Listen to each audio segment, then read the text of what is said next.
Kebayang nggak sih, lagi ngerjain tugas, terus pakai AC, ngecas HP, semuanya butuh listrik. Tiba-tiba black out.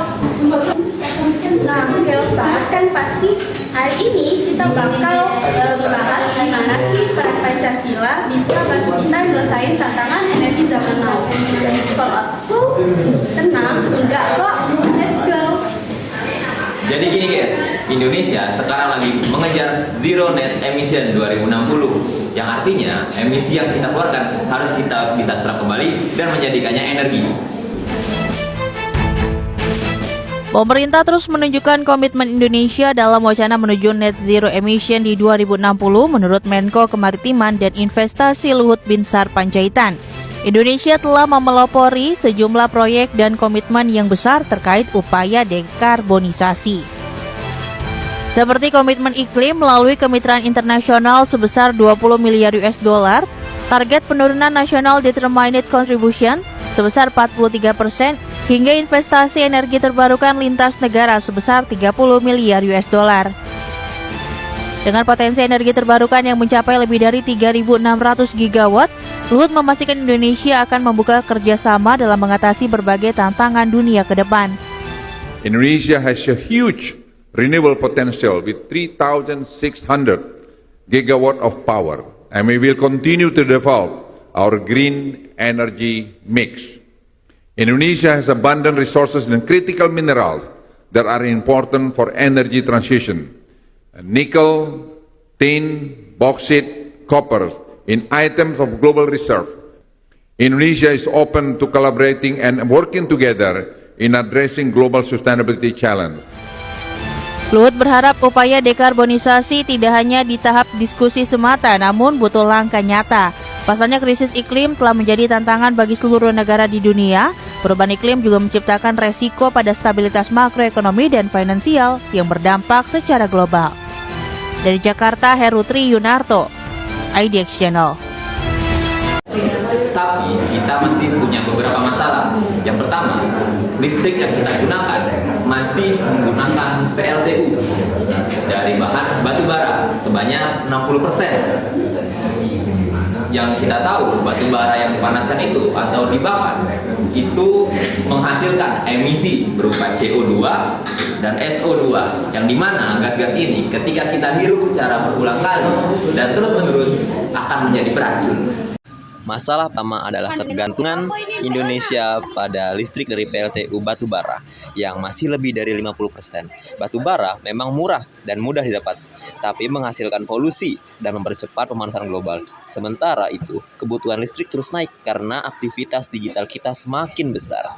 Jadi, tantangannya adalah bagaimana memenuhi kebutuhan listrik yang terus meningkat tanpa makin merusak lingkungan. Disinilah nilai-nilai Pancasila bisa jadi panduan kita.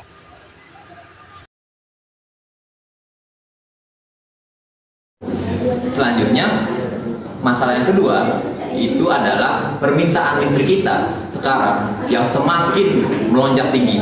Yaitu yang pertama, kita butuh handphone, kita butuh laptop, kita butuh AC, dan juga yang paling penting, kita butuh lampu untuk penerangan di semua kegiatan sehari-hari kita.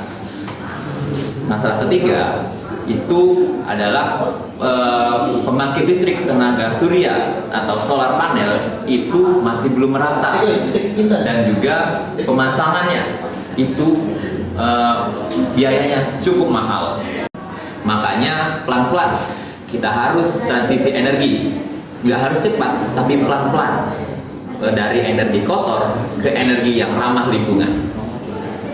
Panel surya menangkap cahaya matahari menggunakan sel surya. Cahaya ini mengandung energi yang membuat elektron dalam sel bergerak sehingga menghasilkan cahaya listrik.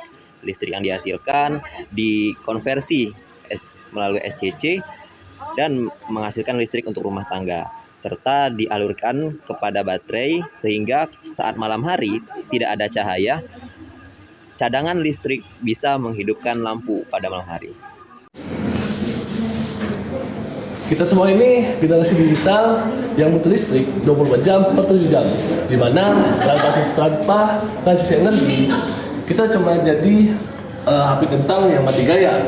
Jadi transisi energi bukan cuma tentang isu bapak dari pemerintah, tapi tentang isu anak muda juga. Betul nggak teman-teman? Betul. Sekarang pertanyaannya, apa hubungannya energi dan Pancasila? Coba kita tanya teman-teman kita, apa hubungannya? Apa sih hubungannya dengan Pancasila? Yang pertama itu kaitannya ada di sila kedua, yaitu kemanusiaan yang adil dan beradab. Produksi energi bukan cuma soal teknologi, tapi juga soal etika. Kenapa? Karena kalau kita terus memakai energi kotor yang bikin polusi, cuaca makin ekstrim, banjir di mana-mana, siapa sih yang bakal terkena dampaknya? Tentu saja masyarakat Anda. Kenapa? Karena energi bersih itu sama saja dengan bentuk kemanusiaan. Kenapa? Karena bikin kita jadi peduli lingkungan, dan yang kedua itu bikin penyakit dari polusi itu tidak ada, dan yang ketiga kita jadi mikirin nih generasi kedepannya setelah kita. Jadi energi bersih itu sama saja dengan bentuk kemanusiaan yang beradab. Banjir yang sering terjadi bukan hanya karena hujan deras, tapi karena lingkungan rusak akibat ulah manusia. Hutan ditebang, sungai dipenuhi sampah, dan polusi makin parah. Dampaknya paling berat dirasakan masyarakat kecil. Disinilah sila kedua, kemanusiaan yang adil dan beradab. Menjaga lingkungan dan beralih ke energi bersih adalah bentuk sikap beradab karena kita mencegah penderitaan orang lain. Dengan merawat alam, kita menjaga sesama. Coba kita tanya teman yang lain. Kak, apa sih hubungannya Pancasila dan energi? Jadi, listrik itu hak dasar, tapi kenyataannya masih banyak daerah yang terbatas akan listriknya. Bahkan ada yang hidupnya itu 12 jam per hari.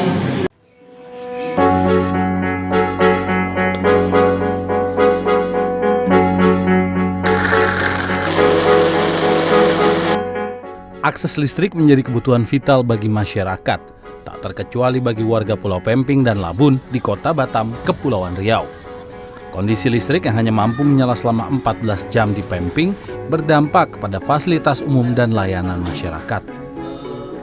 Aktivitas di poliklinik desa, sekolah, hingga kantor kelurahan merasakan dampaknya. Salah satu hal yang terdampak dari tidak adanya listrik di siang hari di Pulau Pemping ini adalah layanan umum seperti layanan kesehatan di Polindes ini. Saat ini sedang berlangsung pengecekan detak jantung ya, Bu Bidan, dari salah satu pasien itu ibu hamil yang seharusnya baiknya dilakukan pemeriksaan lewat USG, tapi karena keterbatasan listrik ini dilakukan dengan alat pencari detak jantung. Cukup sederhana. Dengan transisi energi, terutama energi terbarukan seperti solar panel, karena solar panel bisa dipasang di daerah terpencil, terus biayanya makin murah dan juga tidak membutuhkan PLN yang panjang.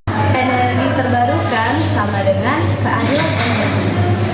Ini pura-puranya soal teknologi, tetapi sebenarnya ini soal keadilan sosial. Jadi, Pancasila itu bukan cuma hafalan waktu SD. Nilai-nilainya relevan untuk tantangan energi masa kini. Kalau generasi muda seperti kita paham isu energi, kita bisa bantu Indonesia mencapai zero net emission tanpa perlu ninggalin keadilan sosial. Jadi siap dari generasi yang mulai energi, kalau siap like video ini. Saya Adit Firmansyah, saya Jumaida dari Asman, Saya Muhammad Arif Salindo. Saya Elis Amelia, saya Sofia Rubi Syahira.